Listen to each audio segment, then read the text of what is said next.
Hi friends, நான் தமிழரசன். நீங்கள் பார்க்குறது Kovai traders YouTube channel. So இந்த வீடியோ பார்க்குறவங்க ஃபஸ்ட் டைம் நம்ம சேனலுக்கு வரீங்கன்னா சப்ஸ்கிரைப் பண்ணிக்கோங்க. நம்மளுடைய டெலிகிராம் குரூப்பில் ஆட் ஆகலை அப்படின்னா கோவை ட்ரேடர்ஸ் சர்ச் பண்ணி ஆட் ஆகிக்கோங்க. அதில் வர ஃப்ரீ கால்ஸ் அண்ட் டிப்ஸ் உங்களுக்கு ரொம்ப யூஸ்ஃபுல்லாக இருக்கும். ஸோ இந்த வீடியோவில் பார்த்தீங்கன்னா ஸ்மால் கேப் ஸ்டாக்ஸில் கிட்டத்தட்ட 7 to 10% அதிகரித்த சில ஸ்டாக்ஸை பற்றி பார்க்க போகிறோம். ஸோ நான் ஏன் இந்த ஒரு ப்ரைஸ் ரேஞ்சை சூஸ் பண்ணியிருக்கேன், பர்சன்டேஜை சூஸ் பண்ணியிருக்கேன்னா 10% மேலே ஏறிச்சு அப்படின்னா கண்டிப்பாக ரெசிஸ்டன்ட் பக்கத்தில் போயிருக்கோம். இல்லை அப்படின்னா அது ரெசிஸ்டண்ட்டை தாண்டி இருக்கும். ஸோ இந்த மாதிரி இருக்க ஸ்டாக்ஸ் பார்த்தீங்கன்னா என்ன தான் நல்ல ஒரு ப்ரைஸ் ரேஞ்சில் இருந்தாலுமே அது ரிவர்ஸ் ஆக வாய்ப்பு இருக்குது. ஸோ அதனால தான் பிரேக் அவுட் ரேஞ்ச் எதுவோ ஸோ அதை நான் சூஸ் பண்ணியிருக்கேன். ஸோ இப்போ பார்த்தீங்க அப்படின்னா ஆர்டர் எக்ஸ்போர்ட்ஸ் கிட்டத்தட்ட ஒரு 186 ரூபா ரேஞ்சில் இருக்கான். 7% அதிகரிச்சிருக்கான். சிவன் பார்த்தீங்கன்னா பிரேக் அவுட்லாம் நல்லா ஹை வால்யூமில் நல்ல ஒரு கேண்டில் கொடுத்துருந்தாலுமே ரீடெஸ்டிங் பண்ணுறானான்னு பார்க்கும்போது சொதப்பிட்டான். பட் அதே நேரத்தில் ஒரு சூப்பரான பேட்டர்ன், மார்னிங் ஸ்டார் பேட்டர்ன் வந்திருக்கு. ஸோ நம்ம இந்த இடத்துல பை பண்ணியிருக்கலாம். ஸ்டாப் லாஸ் ஒரு 171 ரூபா வச்சுட்டு வெயிட் பண்ணியிருந்தேன்னா ஷேர் இப்போ ரிவர்ஸ் ஆகியிருக்கான். ஸோ மேபி கூடிய சீக்கிரமே 230 தாண்டி போகிறதுக்கான வாய்ப்புகள் இருக்குது. ஸோ இந்த வீடியோ பார்க்குறவங்க ஒரு நல்ல ஸ்டாக் பை பண்ணணும், கம்மியான ப்ரைஸ் பேண்டில் ஸ்டாப் லாஸ் இருக்கணும் அப்படின்னு ஆசைப்பட்டீங்கன்னா ஆர்பிட் எக்ஸ்போர்ட்டை பை பண்ணலாம். 186 ரூபாயில் பை பண்ணுறீங்க அப்படின்னா உங்களுடைய ஸ்டாப் லாஸ் லெவல் 169 ரூபாய். ஸோ உங்களுடைய ரிட்டர்ன்ஸ் எவ்வளோனா more than 20%. Stop loss 8%. So 1:2 ரேஷியோவில் வந்திருக்கு. ஸோ 1 மடங்கு நஷ்டம் அப்படின்னா 2 மடங்கு லாபம். ஸோ இதை சூஸ் பண்ணி ப்ராஃபிட் பண்ணலாம். அப்புறம் மாலோ பேப்பர் மில்ஸ். ஸோ 50 ரூபாயில் இருக்கிற எந்த ஒரு பங்கு பார்த்திங்க அப்படின்னா நேற்று 7% உயர்ந்திருக்கு. லாஸ்ட்டில் பேப்பர் ஸ்டாக்ஸ் எல்லாமே நல்ல ஒரு ரிட்டர்ன்ஸ் கொடுத்துச்சு இல்லைங்களா. ஸோ அந்த வகையில் இந்த ஸ்டாக் என்ன ரிட்டர்ன்ஸ் கொடுக்கும், இல்லை என்ன பொசிஷனில் இருக்குன்றதை நாம் பார்த்துடலாம். ஸோ இவன் பார்த்தீங்கன்னா பிரேக் அவுட்லாம் கொடுத்தாச்சு. ஃபஸ்ட்டு பிரேக் அவுட் தோல்வி.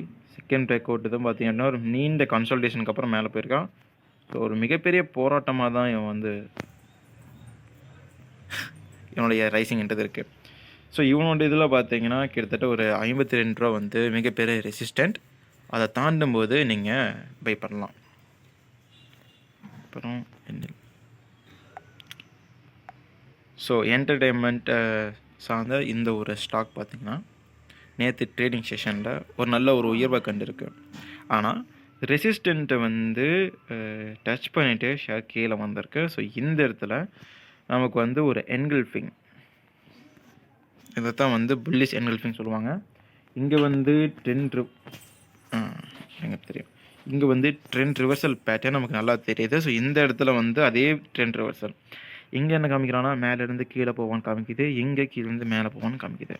ஸோ நம்ம வெயிட் பண்ணணும், 260 தாண்டானா இல்லையான்றதை பார்க்கணும். சரிங்களா. ஸோ அப்படி பார்க்கும்போது இவன் ஆல்ரெடி 226ங்கிறது இவனுடைய ரெசிஸ்டண்ட்டாக இருந்திருக்கு. அந்த பிரேக் பண்ணி அந்த இடத்துல என்கல்ஃபிங் எடுத்துருக்கிறதுனால ஸோ இந்த இடத்துல நம்ம பை பண்ணலாம். ஸ்டாப் லாஸ் 225 வைக்கலாம். ஸோ எல்லா இடத்துலையும் இது யூஸ்ஃபுல்லாக இருக்குமான்னு கேட்டிங்கன்னா நம்ம அப்படி சொல்ல முடியாது. ஏன்னா எப்போ வேணால் ஷேர் கவுந்தரிச்சு கீழே சர்றன்னு கீழே போனோம். ஸோ அதனால் stop loss is most important thing. So 7% stop லாஸாக இருந்தாலும் நீங்கள் ஏற்றுக்கிட்டு ஆகணும், வேறு வழி கிடையாது. அடுத்து என்ன ஸ்டாக்கை பற்றி பார்க்கலாம். வெயிட் போய் அடுத்து பார்த்தோன்னா ஆக்ரோபோஸ்.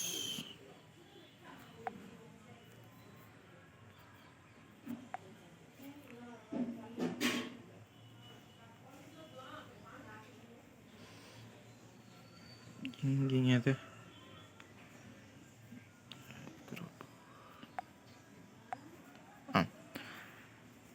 ஸோ இப்போ நம்ம பார்க்குறது ஆக்ரோபோஸ். இன்றைக்கி 47 ரூபா 75 பைசாவில் இருக்குது. ஸோ இவனது வந்து ஒரு கஷ்டமான ஒரு பேட்டர்ன் அப்படின்னு சொல்லலாம். பிகாஸ் இந்த இடத்துல பார்த்தீங்களா, நல்ல ஒரு ரைஸை கட கட கட கட கட கட கட கடன்னு மேலே போகிறான். எத்தனை பர்சன்டேஜ் பிரேக் அவுட்லேருந்து நம்ம கணக்கு வைப்போம். 102% கிட்டத்தட்ட ஒரு மாதத்துக்குள்ளேயே டபுள் ரிட்டர்ன்ஸ் கொடுக்குறான். இது வந்து ஸ்மால் கேப்ஸுடைய ஒரு மிகப்பெரிய ஒரு அட்வான்டேஜ்னு சொல்லலாம். நல்ல ரிட்டர்ன்ஸ் வந்து சர்றன்னு கொடுக்கும். அதே மாதிரி நல்ல நஷ்டத்தையும் ஈஸியாக கொடுக்கும். ஸோ ஸ்மால் கேப்பை பொறுத்த வரைக்கும் கொஞ்சம் டேஞ்சர். அதனால் நீங்கள் என்ட்ரி எடுக்கும்போதும் சரி, இல்லை நீங்கள் வந்து லாங் டேர்ம் போட போகிறீங்க அப்படின்னாலும் சரி, கொஞ்சம் யோசித்து முடிவு எடுக்கிறது உங்களுக்கு ரொம்ப ரொம்ப நல்ல விஷயம். ஸோ இந்த இடத்துல எந்த பேட்டர்னுமே இல்லை, வெறும் சப்போர்ட் அண்ட் ரெசிஸ்டண்ட் தான். ரெசிஸ்டண்ட் வந்து இந்த இடத்துல நமக்கு கண் கூடவே தெரியுது. ஸோ இன்றைக்கி ரெசிஸ்டண்ட்டை தாண்டி மேலே போனான்னா பை பண்ணலாம். இல்லை அப்படின்னா இதை வந்து நீங்கள் ஒரு ட்ரெண்ட் லைனை வச்சு ஃபாலோ பண்ணலாம். இல்லைங்களா? ஸோ இப்போது இந்த ட்ரெண்ட் லைனை தாண்டி மேலே போனோம் அப்படின்னா ஷேர் வந்து மேலே போவோம். மேலே போயிட்டு ஒரு ட்ரெண்ட் ரிவர்சல் அப்போது வந்து நீங்கள் ப்ராஃபிட் புக் பண்ணிக்கலாம். இல்லை அப்படின்னா நீங்கள் அதை அப்படியே விட்டுருங்க. கன்ஃபர்மேஷன் இல்லாமல் ஃபியர் ஆஃப் மிஸ்ஸிங் அவுட்னு சொல்லுவாங்க. இப்போ இல்லைனா நாளைக்கு அந்த ப்ராஃபிட்டை வந்து பார்க்க முடியாது அப்படின்ற ஒரு பயம்.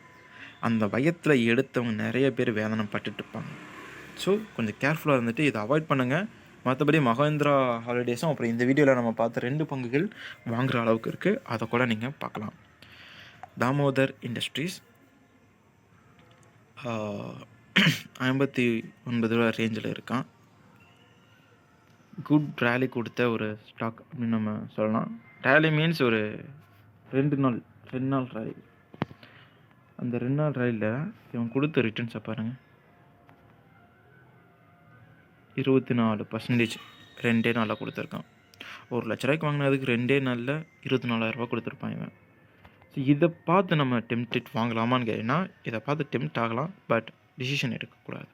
ஆமாம், டெம்ப்ட்னா எந்த மாதிரினா, நம்மளும் இந்த மாதிரி ஒரு ஸ்டாக்கை பார்க்கணும், பார்த்து டக்குன்னு ப்ராஃபிட் எடுக்கணும் அப்படின்ற ஒரு டெம்ப்ட். சரிங்களா? அதை விட்டுட்டு இதே மாதிரி நான் எல்லா பங்கும் ஓட போகுது, நான் வாங்க போகிறேன்னு ஓடினீங்கன்னா அதை வந்து லூஸ் பண்ணிடுவீங்க. சரி, அவன் வந்து ஸ்ட்ராங்கான ஒரு புல் பேக்கில் வந்து இருக்கான். ஸோ புல் பேக்கில் ரிவர்சல் எதுவும் கிடைக்கல. ஸோ அதனால் புல் பேக் கன்ஃபர்மேஷன் நமக்கு இல்லாத ஒரே காரணத்தினால நம்ம வந்து ட்ரெண்ட் லைனை ட்ராப் பண்ணுறோம். இந்த ட்ரெண்ட் லைன் ட்ராப் பண்ணதுனால நமக்கு என்ன கிடைக்குன்னா, இந்த ட்ரெண்ட் லைனை பிரேக் பண்ணி மேலே போகும்போது புல் பேக் கன்ஃபர்மேஷன், இல்லை அப்படின்னா ரீடெஸ்டிங் வரும்போது நமக்கு கன்ஃபர்மேஷன் கிடைக்காது. சரிங்களா?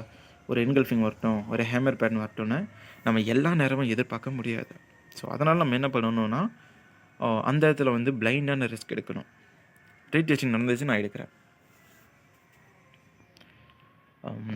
And next Nippon India. இது ஒரு ஸ்மால் கேப் தான். சாரி, இது இல்லை.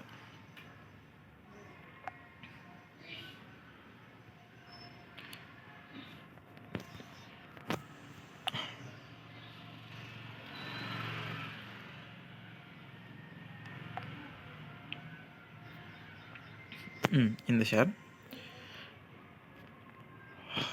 நம்ம வந்து தவறுதலாக நிப்பான் ஏஎம்சியை வந்து ஓப்பன் பண்ணிட்டோம். ஸோ அதனால தான் வெளியே வந்தான். இப்போ பார்த்திங்கன்னா சொன்ன மாதிரி எல்லா இடத்துலையும் இந்த ரெசிஸ்டன்ட் லைன் நம்ம எதிர்பார்க்க முடியாது. சம்டைம்ஸ் இது இருக்கும், இல்லாமல் இருக்கும். இல்லாமல் இருக்கும்போது நம்ம ட்ரேட் பண்ண கற்றுக்கணும். ஸோ இதில் பார்த்தீங்கன்னா எந்த ஒரு பேட்டர்னும் நம்ம கண்ணுக்கு வந்து தெரியல அப்படின்னு நீங்கள் நினச்சிங்கன்னா அது தவறு.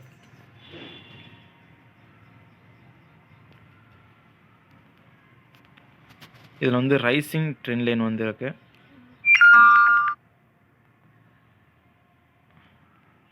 பார்த்தீங்களா?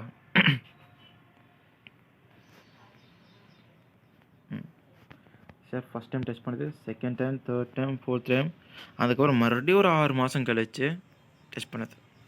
ஆனால் ஒவ்வொரு இடத்துலையும் இதோடைய பர்சன்டேஜை பாருங்கள். நம்ம இதை வச்சு வரைஞ்சிட்டோம். இதோ இந்த இடத்துல நம்ம பை பண்ணியிருந்தோம் அப்படின்னா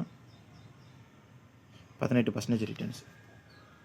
இதே நீங்கள் இந்த இடத்துல பை பண்ணியிருந்தீங்க, இது வரைக்கும் ஹோல்டு பண்ணீங்க அப்படின்னா 42% ரிட்டர்ன்ஸ். ஸோ இந்த இடத்துல நமக்கு வந்து ரிவர்ஸாக தெரியுது, இந்த இடத்துல தெரியுது. நம்ம இந்த இடத்துல பை பண்ண வச்சுப்போம். 68 நாட்கள் 2.5 மாதத்துல 42%.